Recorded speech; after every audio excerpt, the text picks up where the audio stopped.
Today we celebrate the first glorious anniversary of the information purification directives. We have created, for the first time in all history, a garden of pure ideology, where each worker may bloom, secure from the pests of laying contradictory thoughts.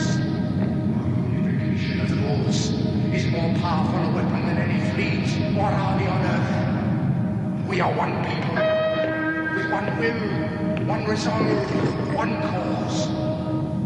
Our enemies shall talk themselves to death, and we will bury them with their own confusion. We shall prevail. On January 24th, Apple Computer will introduce Macintosh.